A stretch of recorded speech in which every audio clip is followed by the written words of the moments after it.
Pharmacy's webinar today. I'm Tom Glinsky, Chief Inspector. Today is our annual compliance update with an extended question and answer session. With me today, I have Inspector Dan Vandersteen and Inspector Natalie Foster. They'll be talking later on during the show, so welcome both of you today to my program. Good afternoon, everyone. Good afternoon. Okay. So if you haven't been on one of our webinars before, everyone is muted on the webinar. If you have trouble if you're joining by a web browser, if you have trouble with your computer audio, you do have the option to dial in on the toolbar if you're having trouble. This has been approved for 1 hour of Pharmacy CE. You must be logged in under your own username to the GoToWebinar website. We do not give credit for just dialing in and listening over the phone without being registered on the GoToWebinar thing. At the end of the program, I'll give more instructions on how to obtain CE. Just a reminder, the board does not submit to the CPE monitor, so save your certificates. Do not assume another state board will accept this. If you need CE for another state board, you want to double check that they'll take a board issued CE. And then if you're a technician who needs CE for your technician certification renewal, again, you should check with those certifying bodies to see if they would accept a board issued CE.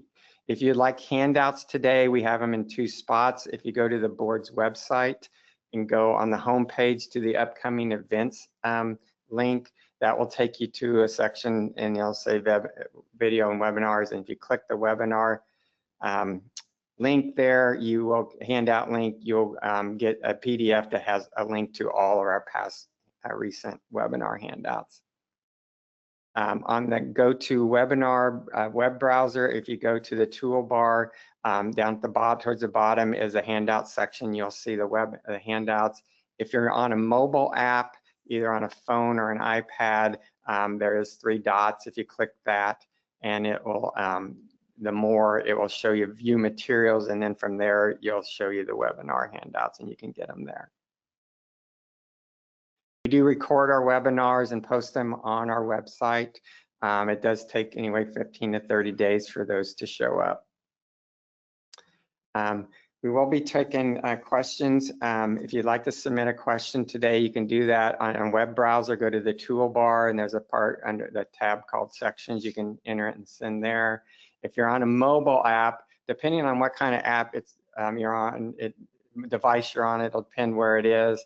But there's a question mark with a caption box around it. You click that, and then you can do that. The box is in different places depending on if you're on a phone or on an iPad. Just so you know, today I will not be able to answer any questions related to the COVID vaccine. So do not send any of those in because I will not be able to answer them. We understand that pharmacists have lots of questions at this about the COVID vaccine. At this time, it's a fluid situation, and the board, in collaboration with other agencies, is researching the matter, and we will issue a statement when we're able to. If you need legal advice, we advise you to consult an attorney. So again, if you send COVID questions in today, we will not answer them. And for those that submitted questions in advance on COVID, we will not be covering those today. When it comes to the question and answer session, we did ask for people to submit them in advance. So we will be taking those that submitted them in advance first, and then we'll go to live questions at the end. And we will not, we may not answer all questions submitted. So let's get started today on the webinar. I'm going to do a brief compliance update that talks about some different topics. We'll then break into a conversation with Dan and Natalie and talk about some other topics, and then we'll go into our question and answer session. So for my compliance update today, first thing I do is just tell you what we're seeing on inspections, some of the things we're seeing. And these are in no specific order, but expired drugs in active inventory. This is always seems to always be a constant thing. Finding this, again, you should be checking your inventory routinely for expired drugs and removing them from your inventory. Name badges, this was a requirement, a new requirement this has been 3 years now. We're still seeing issues with that. Name badges not being worn. Name badges missing the title, and the title should be the license type title, so pharmacist, technician, intern, should be somewhere on there. We do allow pharmacists to use RPH or PharmD to designate that. We do not allow technicians to use CPHT. There's need to be spelled out saying it's a technician. So we're seeing issues with that still continuing. And then again, photos for all licensees, again, was a new requirement a few years ago. We're still seeing issues with that. People not posting their license, a photo with their license. I do want to tell you, when we did the rule change, we did allow for you, instead of posting licenses, certificates on the wall, you can keep them in a binder now where they're all together. For places that have a lot of technicians, it is, I find it on inspection much easier if you have the binder system, but it's up to you, but it is an option now if you'd like to use the binder method. Sanitation issues, always things we find. We're finding dust. When we're able to write our name in the dust on the shelf, it's way past time to be dusting and cleaning. It's even when you have the buildup on the actual product that's on your shelf is another indication it's way past time. Clutter in the pharmacy, just general clutter everywhere. There's no space to work due to all the clutter or clutter on the floor, and that loose tablets and capsules on the floor. That's things we find on occasion. Again, those should be picked up immediately.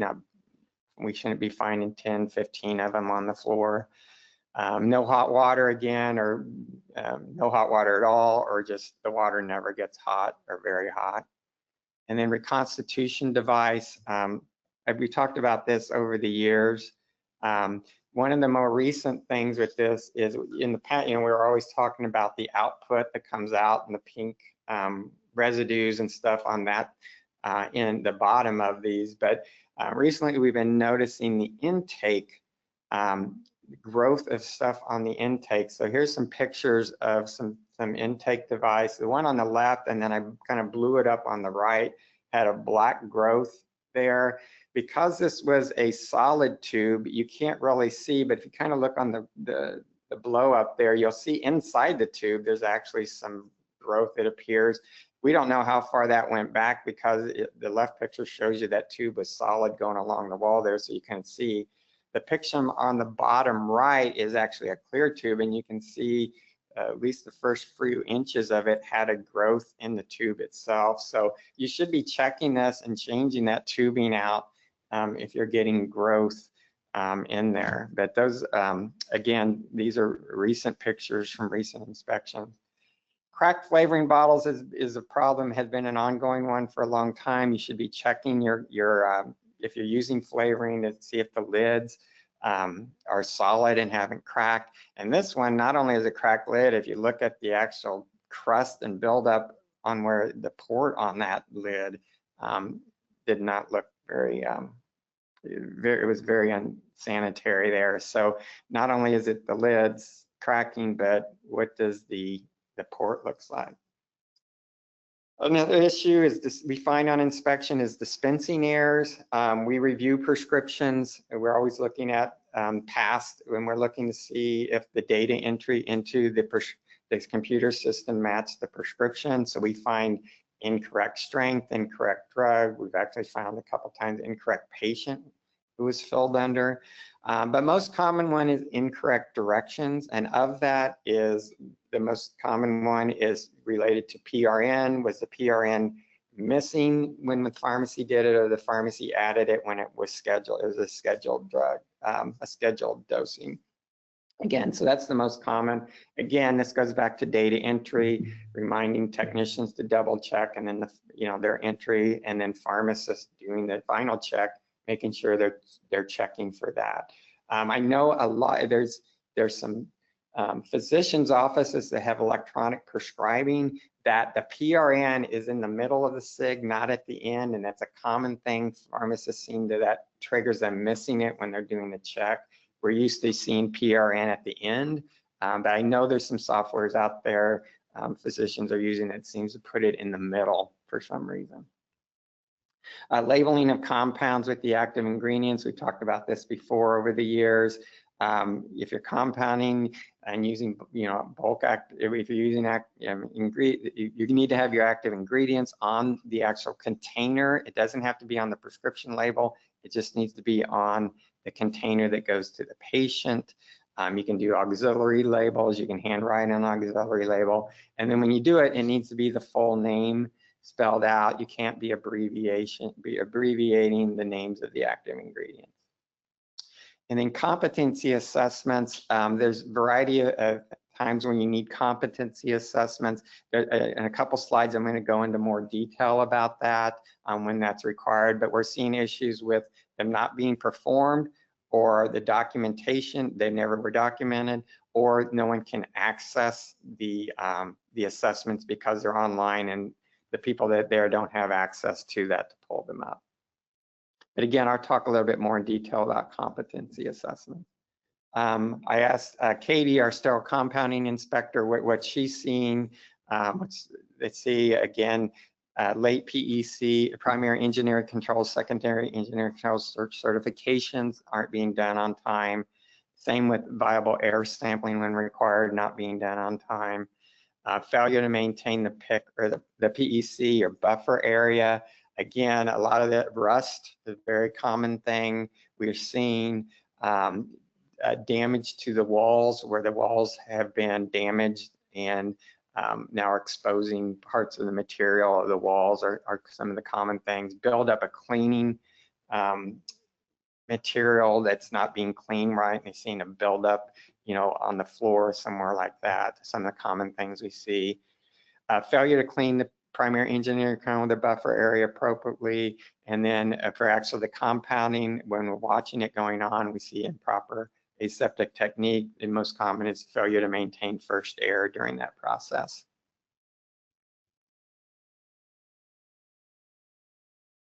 So now I'm going to talk about competency assessments. These have been coming up more and more over recent years. We've been adding these. They are usually tied to when a technician or intern are doing something to a special task they do.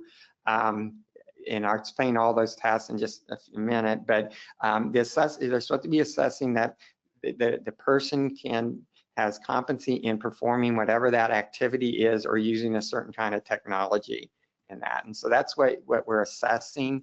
These have to be created by the pharmacy. They're pharmacy specific. Later on, I will show you, we did create a sample for immunizations, so what a sample assessment might look like. You can use that, but they need to be tailored to what the pharmacy does. They're pharmacy specific. There's requirements for an initial assessment before they start doing the activity, and then annual assessments after that. And again, they need to be documented. That can be paper. It can also be in electronic format, but they need to be accessible during an inspection. Can you get to that electronic format wherever it is during the inspection? So when are competency assessments required?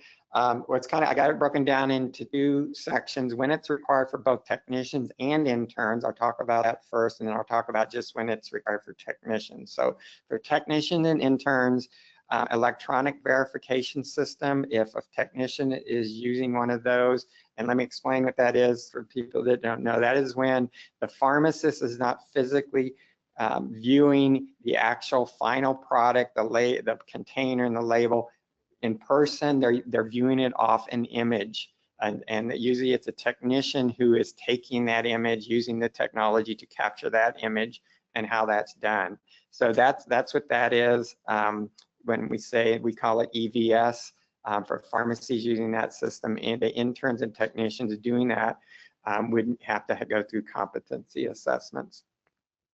Another form of technology is technology assisted verification system. We call that TAVS. That's when a technician using technology is checking the work of another technician, and that's specific only to unit of use and other things that have already been approved, been verified by a pharmacist. Prepackaged stuff like maybe a bubble card would be an example that a pharmacist had checked that could be used for that. And a technician is able to check the work of another technician using that, and does not require the pharmacist to do a final verification. So technicians, interns involved in that process have to have competency assessment. There are two class types that require it for both. Remote dispensing sites, so that is a pharmacy that is run completely by either a technician or an intern. There's no pharmacist on site. Everything's being supervised and verified, checked remotely. Class Q is our charitable pharmacies. I believe we only have one still maybe in Missouri, but there's an exception in there that they can, when a pharmacist isn't present, technicians can do certain things that would not be allowed at other pharmacies. If they're partaking in those kind of activities, they have to go through competency assessment. And then the next three, again, these are both technicians and interns. Relate to remote activity. If you're supervising technicians remotely, so an example is technicians come in, the pharmacist comes in at 9 o'clock, the technicians come in at 8 o'clock, and they do certain things there. Maybe they're doing order entry, maybe checking in the drug order, stuff like that. There's certain things they can't do without a pharmacist present, but there's other things they can do, but they have to be supervised, and that's a supervision being done remotely by a pharmacist. That requires competency assessment. If they're doing remote data entry, where they're actually doing data entry outside of the pharmacy at their home, they have to have competency assessment. And then anytime they're doing non-dispensing activities outside of the pharmacy and you're supervising them, again, it requires remote supervision. That rule requires competency assessment. And then these two here on this slide only apply to technicians. It has to do with administration. So if technicians are administering by prescription order, if they're administering just vaccines under 6.050, under the pharmacist's own authority or under a protocol, they have to go through both initial and annual competency assessments. And here's an example. This is on the board's website. The link in green will take you there. We created a sample of what that might look for. Here's an excerpt on just vaccine handling and preparation. And you can grade them. Do they pass, fail? And that's what we're looking for when we're looking for, if you need an example. But again, it's specific to what your pharmacy does. Those assessments should be pharmacy specific.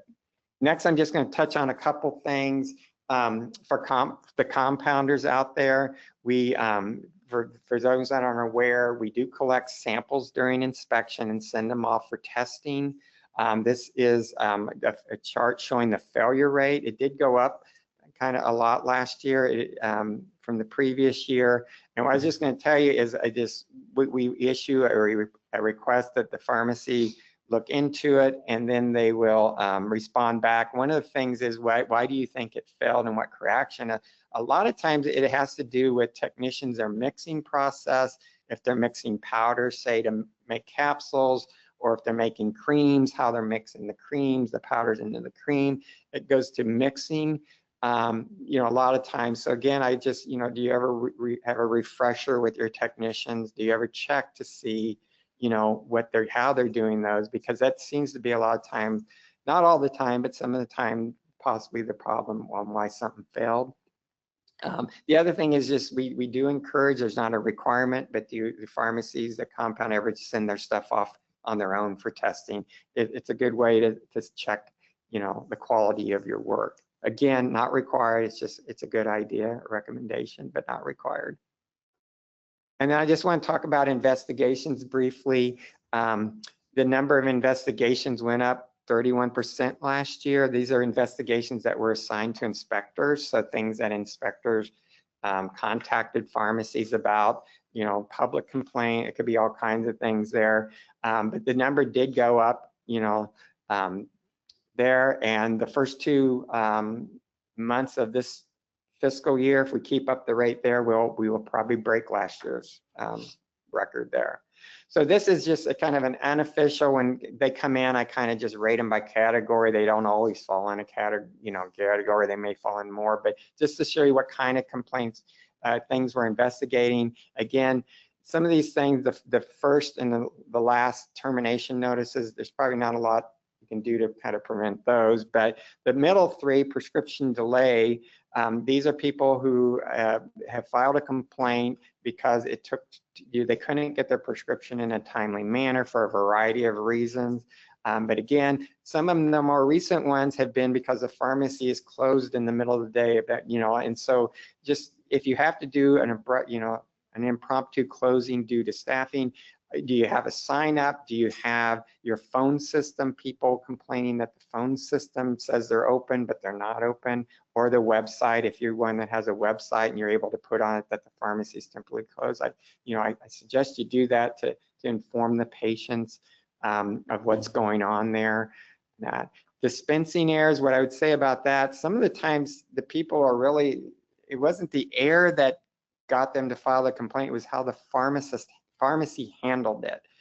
When the pharmacist doesn't come out and talk to them, a technician, everything's being relayed to a technician, the pharmacist doesn't seem, other times they said they don't think anyone cared, they filed they made multiple calls to different people, store manager, district manager, and don't get a response. Things like that is what sometimes trigger them actually filing a complaint with us. And then refusal to fill, these are ones that are related to, usually it's related to opioid prescriptions, people upset, or even prescribers upset about pharmacies not filling pharmacists not filling their prescriptions. What I would tell you on that is document the reason why. You have red flags, you can't clear them, document all that, because that's what we're going to ask for when we come in on an investigation. Okay, now we're going to have a conversation with Dan and Natalie today. So let's just first, why don't you tell the audience a little bit about yourself. So Natalie, what can you tell us? Well, I've been an inspector for about 2.5 years. My territory is the southwest part of the state, so the Springfield and Joplin area, that makes up the bulk of my licensees. My background before becoming an inspector is all retail as an independent owner for the majority of my career. And then after that, I worked in corporate retail. Okay. How about you, Dan? I've been an inspector for 14 years, and in my territory, I cover south half of St. Louis County, St. Charles County, and then Adair and Schuyler counties. My background was I worked retail and mail order prior to coming to the board. Okay. Well, let's talk about the inspection process a little bit. I know we get asked sometimes, how do we determine where we go on inspection? How do you guys determine that? So could one of you kind of tell us how we determine that? Sure, I'll take that one. We use a risk-based approach to determine the frequency how often a place gets inspected. Our goal is to inspect pharmacies every 18 to 24 months, and then drug distributors and 3PLs every 24 months.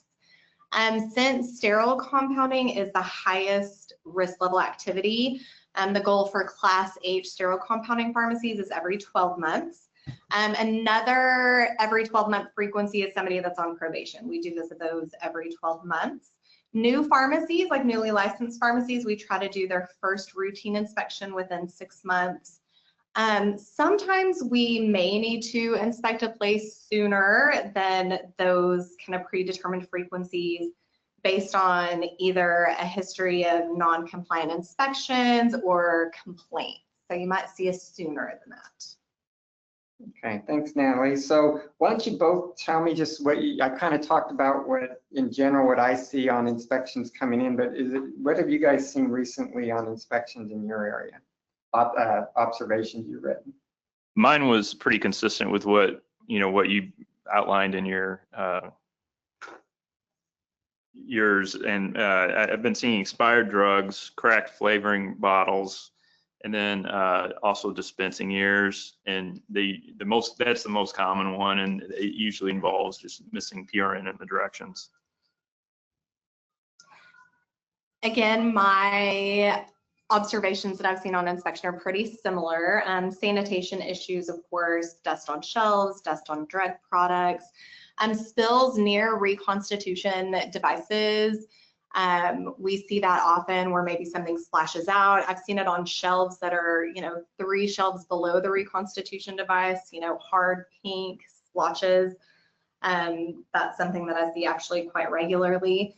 Immunization issues that I see a lot on inspections are technicians not having their initial or annual assessment, and then technicians having expired credentials, whether that's expired CPR or their technician certification, if what they're doing requires one, that being expired.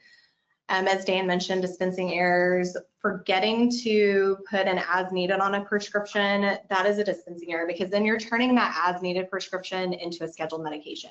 And the opposite is true. Sometimes a provider will write something to be scheduled, and then the pharmacy adds on a PRN. So then you're changing that where the doctor's intention was for it to be scheduled, then you're turning it into a PRN. Incorrect administration time I see as a dispensing error. So if something was written for every evening and then the pharmacy dispenses it as every day or daily. Also, I see some inspection issues with remote data entry. A lot more pharmacies are utilizing technicians to conduct remote data entry, and there are some requirements that go along with that. So oftentimes a pharmacy will be missing the remote data entry site list that's required, the policy and procedure for remote data entry. And this, as Tom mentioned, is something that requires a technician assessment. So pharmacies may be missing their training initial or annual assessment. Sometimes I hear, oh no, we did that, but there's no documentation of it. Okay. So what advice would you give a new pick? Sometimes we have brand new picks, we come in for the first time. What would you give them for their first inspection with us? The first thing I tell them is look at our website. Our website's actually it's really good. There's a treasure trove of information on it, and it's a really good one. On it, we have the practice guide, and that gives you a good overview. And it kind of puts it in layman's terms of all these rules and statutes that we have written out. And then the other thing that we as inspectors, when we go in and we inspect a place, we do basically have a checklist that we go through. We have something very similar to that on our website. It's the pharmacy self-assessment guide. And as PIC, you can actually get CE credit for that in Missouri. The other thing that we have on our website is there's a pharmacist in charge FAQ, and that's helpful. And I'd also, the other thing I'd do in addition to reviewing our website is the inspection does seem to go smoother when they have some kind of binder or folder with a lot of the information that that we're going to look for when we come in. That helps also if you're not going to, as PIC, and you're not there on site during our inspection.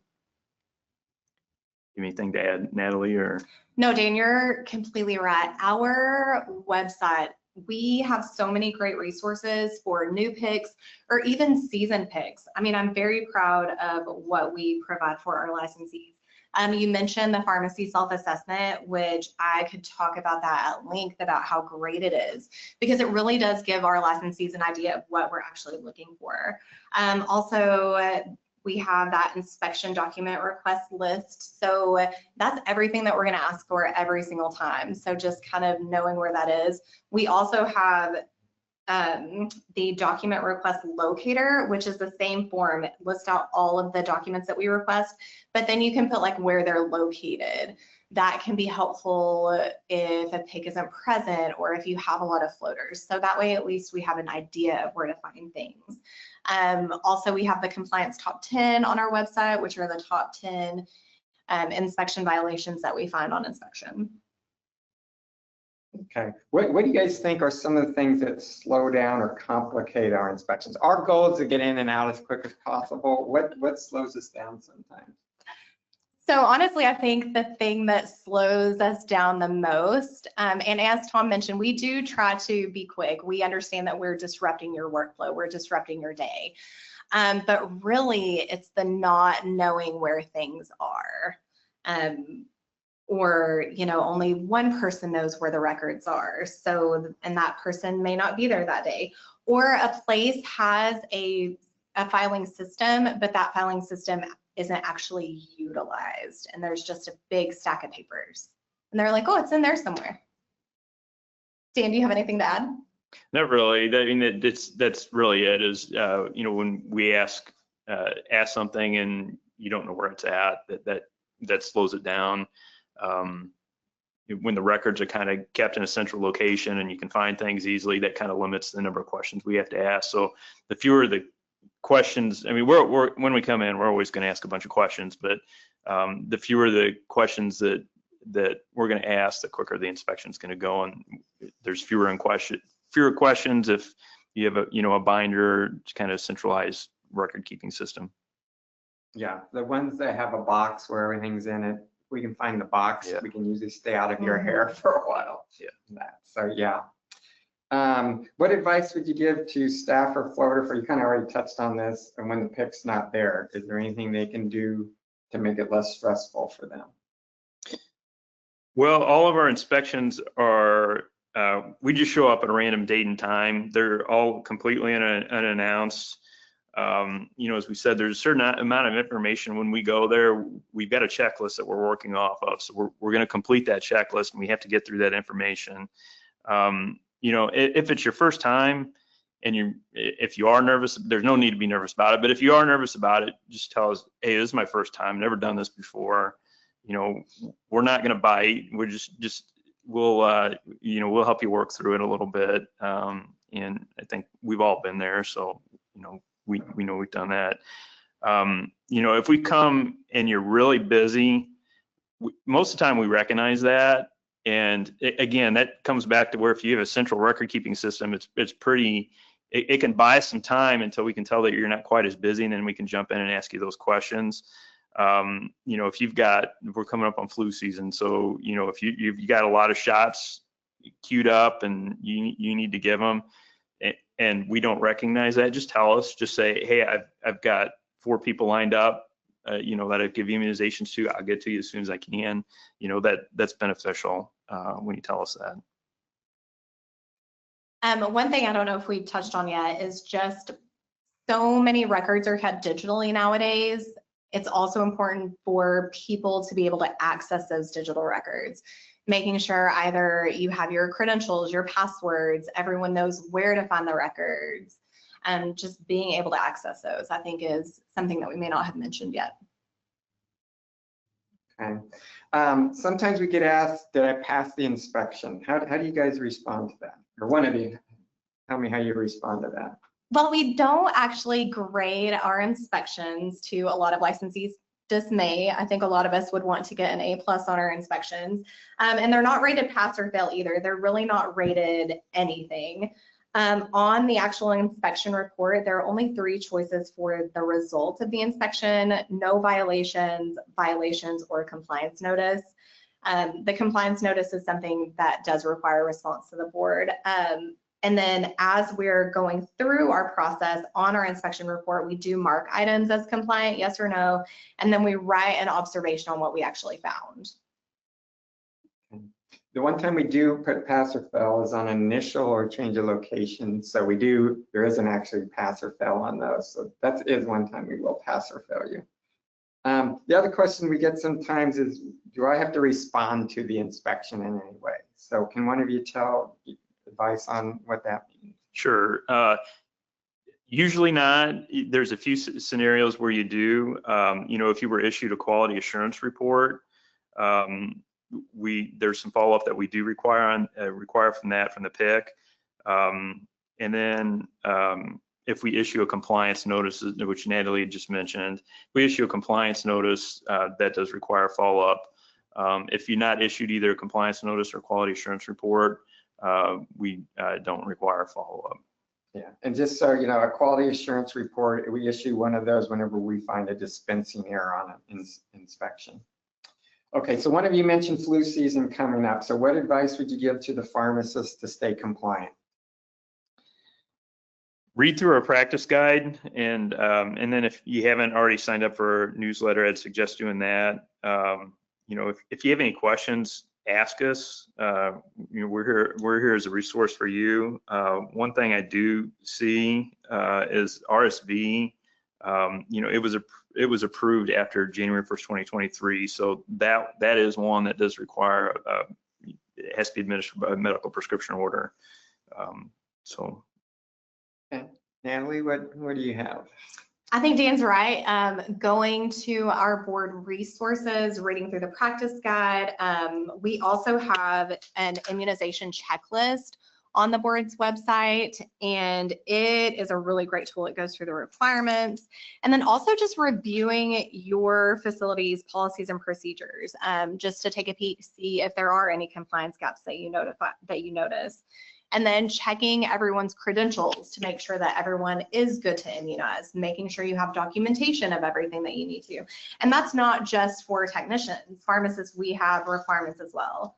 And I think it's also important to think about the potential for immunization errors to occur.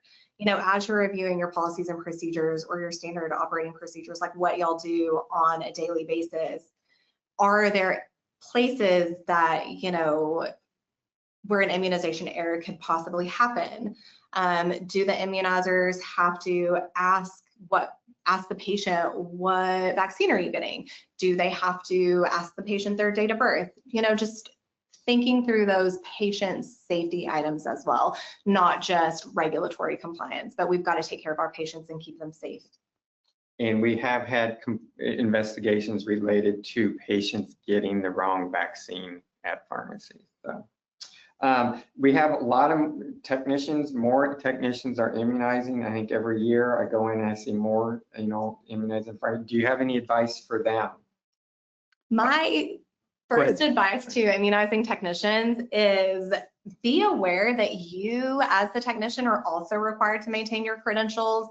It's not just up to the pharmacy to keep them. It's in our rule that you're required to maintain them as well. So if you're moving stores, if you're working at a different pharmacy, if you float around to a lot of different locations, make sure that you actually have a copy of those and make sure that you are compliant and that you're current. So the onus is also on the technician, not just on the pharmacist. Yeah, the only thing I have to add to that, the technician, it's also a good idea for them to read through the practice guide too, to, understand what the expectations are. The things that are a little bit different for a technician versus a pharmacist. So pharmacists and technicians both have to have, a current CPR or BLS. They both have to complete a certificate program in administering vaccines. The few things that are different if they're administering under the pharmacist authority are, they have to have a pharmacy technician certification, and they've also had to assist in the practice of pharmacy for a year, and then they have to have their annual skills assessment, competency assessment. Okay, I think we'll change the topics and just briefly talk about some of the investigations, just briefly. So can one of you just say how do investigations get started? Right? What triggers them? Dan, you want to explain that process? Sure. So the investigations can be triggered from a variety of ways. We can get a complaint from a patient.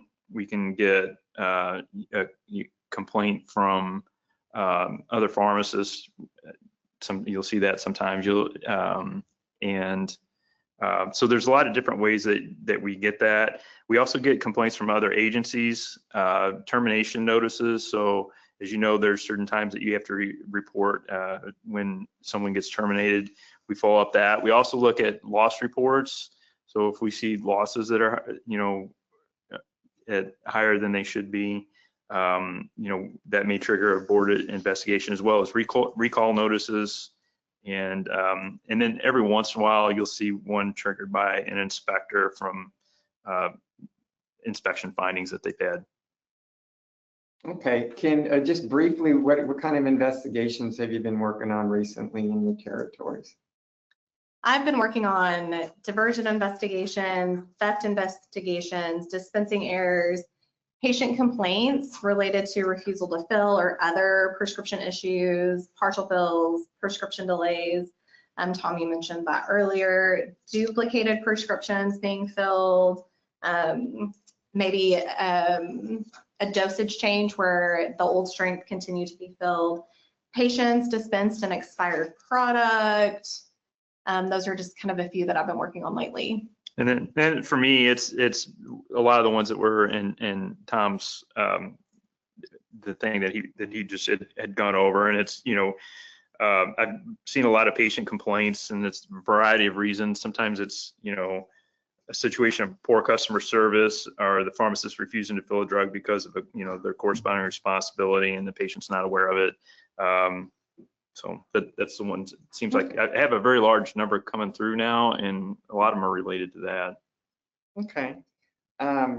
With immunization season coming up, just briefly, what kind of investigations do we deal with in immunizations have you seen? For me, I've had investigations involving technicians immunizing with expired credentials, RSV being on the protocol, pharmacists not signing the protocol. And then for me, Tom just touched on one of them, but I've had investigations, where the wrong immunization was given to the wrong patient. And it's a busy time of year for pharmacists and technicians both. And, in those cases, I think they weren't identifying the patient before. You may have 3 or 4 people in the room all, wanting, or in the waiting area, pardon me, that all want immunization. And then you acknowledge somebody and they think, well, they're up next. And then you think who they are and you don't. And then you administer the wrong immunization to the wrong patient. So I've had some involving that.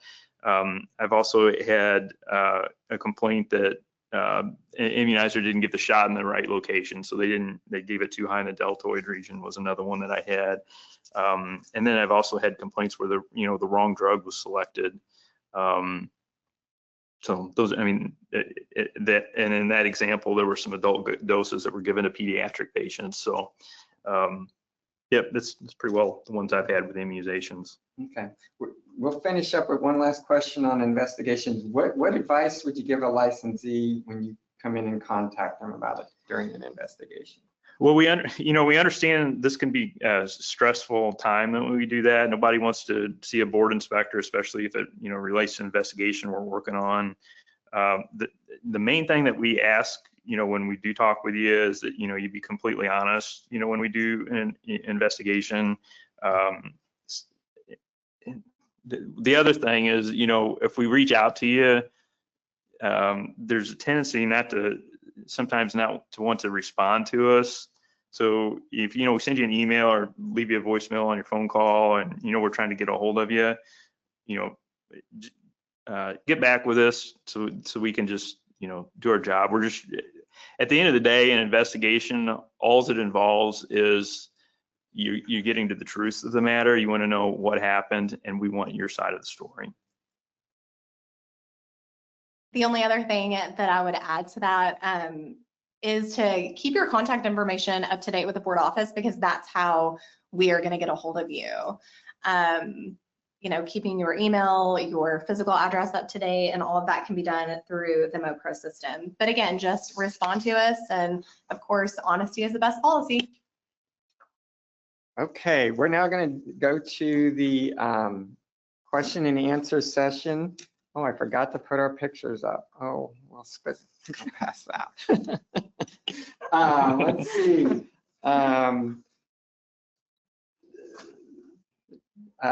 So before we move into that, why don't we each tell a common question that we've gotten recently? So I'll start off. If technicians want to know, or using new applicants, do I need to be certified? Do I need to be certified? We do not require certification to get a technician registration. There are certain activities, if you're doing them, you would need to be certified. Those are technology-assisted verification system, administering by prescription order under 6.040, or if you're administering vaccines under 6.050, and then Class R, if you're a technician running a Class R, you would be required to be certified. And then for Class Q, there's certain activities at a Class Q charitable pharmacy that would require it. Okay, how about you, Natalie? So I get asked often, does the collaborating physician still have to be on a prescription written by a mid-level provider? And the answer to that is it depends on the provider type. So a prescription written by either a nurse practitioner or an assistant physician must have the name, address, and phone number of both the physician and the mid-level provider. And of course, for a controlled substance, the DEA of that mid-level provider has to be on it as well.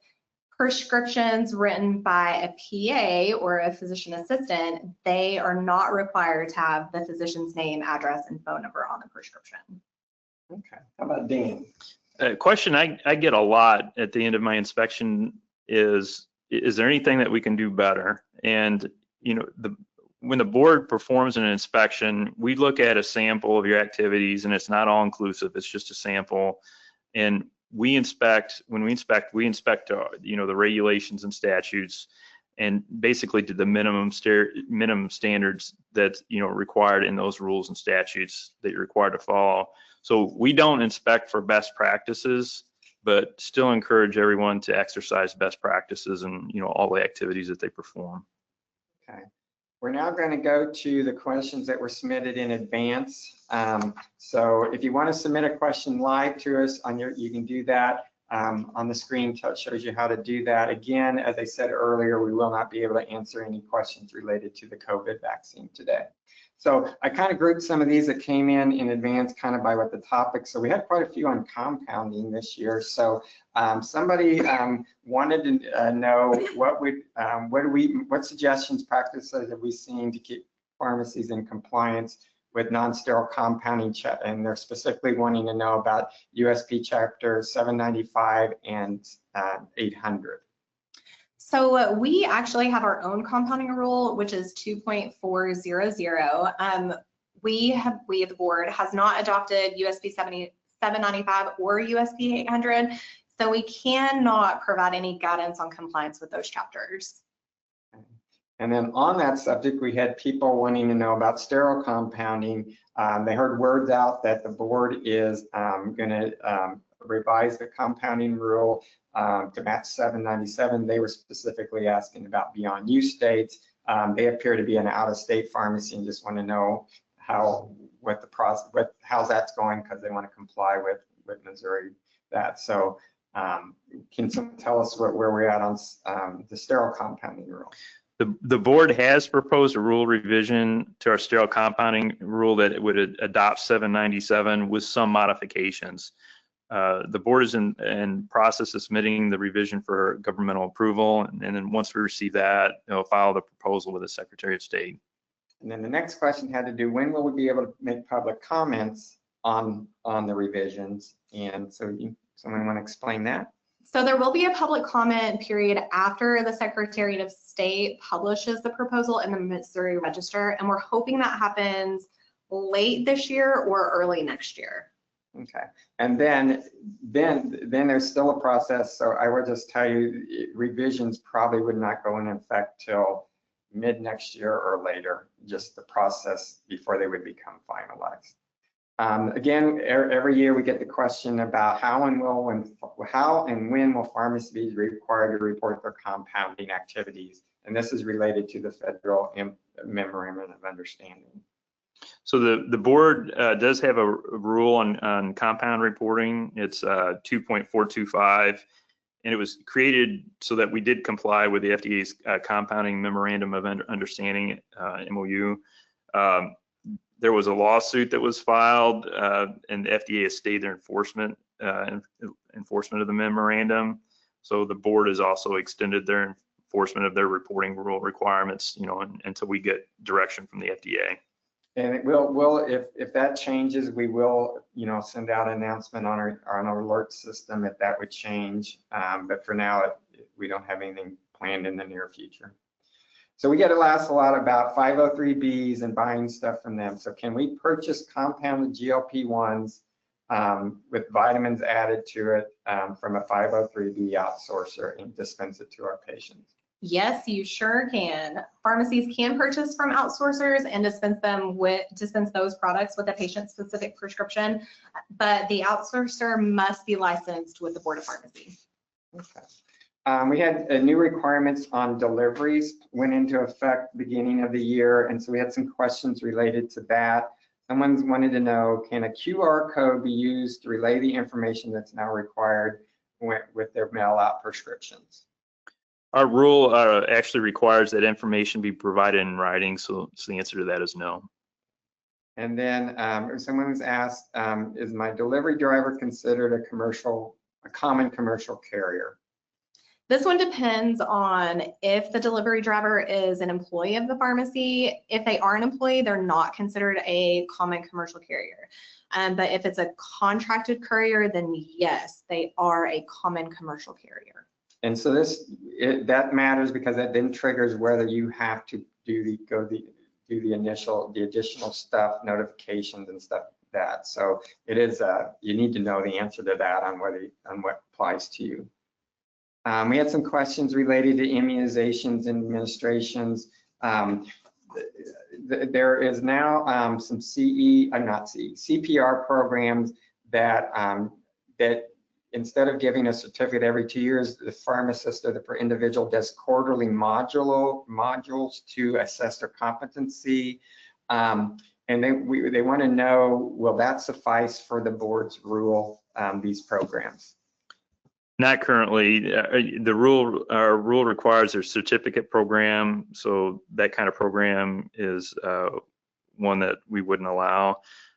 This has been brought to the board's attention and is on a list of things that they're looking at to discuss the next time the rule is revised. So currently they're required to have a live skills assessment. So. Yeah, so this goes back to, it depends on whether that program will actually give you a certificate. The asker applied, they wouldn't get a certificate. You need a certificate. So if a program like that can give you some kind of certificate, it would be okay. But again, it would be you have to get a certificate from the program. Someone says they have a new grad and they're curious about the notice of intent. Is this something they cannot do until they renew their license the first time? So a pharmacist can submit an NOI at any time by logging into their account on the MoPro portal. And just a reminder, there are 2 different NOAs, one for vaccine administration and one for administration by prescription order. But they can do it at any time. Okay, and y'all aware we now have the new MoPro licensing system, so some questions kind of related to that. So for some of you will notice now that the license certificates, some of them will have a photo on them. Someone got the ruler out and says that's not a 2x2 photo. Is that acceptable, or do we have to put a 2x2 photo on that certificate to post with it? That'll work. It's not a 2x2, but it'll work for the board's photo posting requirement. Now that we can print licenses ourselves from the portal, do the posted licenses need to be in color, or is black and white acceptable? They're fine to be in black and white, but just a reminder that printing a license is different than printing the verification that you would find using the licensee search on the board's website. But if a licensee goes into their own MoPro account and prints the actual license, it can be in black and white. We're talking license certificate. What you guys, the blue ones that we mail out, you can print those now yourself. Again, here's another MoPro. How can a PIC get a copy of the application that a technician has submitted? So in order for them to work without their license, the pharmacy needs to have a copy of the application. Now that it's online, how do they get that copy? So the PIC actually doesn't have access to that. So you're going to have to ask the technician that's applying for that information. At the time they apply, only the technician can print a copy, or they can log back into MoPro and print a copy of it. So it's you're going to need to keep a copy of the application, and the tech is going to have to be the one to print it off for you. And just to let you know, a copy of the application also needs to include their fingerprint receipt. It's not just the MoPro application, but you have to have proof that they did their fingerprinting if you're allowing them to work without a license. The board's no longer accepting paper technician applications. Is this the same for other individual and facility license applications? The board is moving away from paper applications and transitioning everything into MoPro. So the plan for the future is to stop accepting paper applications for other license types. And I want to tell you that you can't get the application online for technicians, but you can get the instructions still. So if you go to our website, you can print the instructions ahead of time if you need information on what's required, especially about how to get the fingerprinting done. You can go to our website and find that information without actually going online to try to file an application. Okay. Let's see, just some other miscellaneous questions. Do pharmacies still need to keep a current list of employees? We got about 4 minutes left. No. Okay, we did away with the technician list.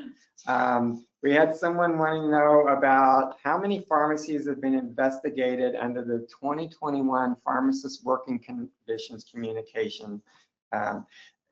We don't keep specific records on that. They were asking for a number. I can't give you a number. I will tell you, we do have active cases that were related to conditions back then, but I can't give you an actual number. I don't have a way to look specifically related to that communication. We have a question about controlled substance transfers. If a patient has a partial fill on a controlled substance prescription and it's filled for half the quantity the first time, can the balance be transferred to another pharmacy? The board would not prohibit it. We believe it's allowed by the DEA and BNDD, but that's a question that would be for them. Okay. Let's see, what time do we got? We'll take a couple, again, I think we got, let's do a couple, see if we got time for a couple questions submitted online. Can you name a compound magic mouthwash and then list the ingredients on the auxiliary label? Yes, you can. That's not an issue as long as those ingredients are listed on the label provided the patient. That's acceptable. Yeah, you can call it Dr. Smith's compound or whatever you want, just somewhere on the label.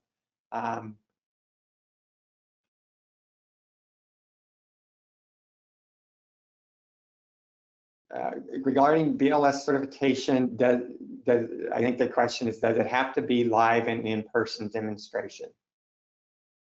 Yes, it does. Okay. Yeah.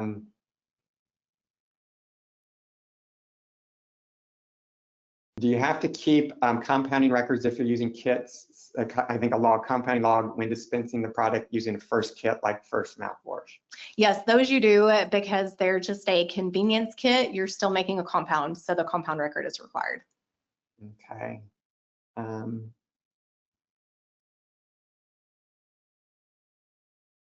So Natalie, they wanted you to repeat the requirements for, I think they're asking for a repeat of your answer of, do you have to have the names on the prescriptions for mid-level practitioners? If you go, I could repeat it all, but if you go to the 2025 Pharmacy Practice Guide, there is a great section on that really outlines it. It's really nice. Okay. We're going to have to close this up. If you have other questions, again, Practice Guide's a good source. You can always contact your inspector. We have 2 new inspectors in the last few months. We do list all the inspectors' contact information in their counties and territories on our website. You can always submit a question. We have methods online to submit a question to the board office or to inspectors online. You can always email the board office. If you're asking about controlled substances, here's our emails for BNDD or the DEA if you can send the questions directly to them, because sometimes we are not able to answer those questions. We do record our webinars. It can take 15, actually 30 days. The last webinar, we're having some technical issues with getting that. It hasn't been posted. The one I did last month, the pharmacy technician update, we hope to have that posted soon. If you're wanting continuing education, at the end of the webinar, if you're on a web browser, do not close your webinar. And then once I announce I'm closing it, you will get a message come up that I'm closing it, and we'll exit, hit close on that, and then don't close your browser, and the post survey questions will show up on your thing. If you're on a mobile device, they pop up automatically. Answer the questions and click submit. For some reason, if you do not get the questions, you can email us at compliance@pr.mo.gov, and we will email you the questions, but you got to get the answers back to us within 24 hours if you want CE. Again, we do not submit to the CPE monitor. We will email out certificates in approximately 30 days, so make sure you save those.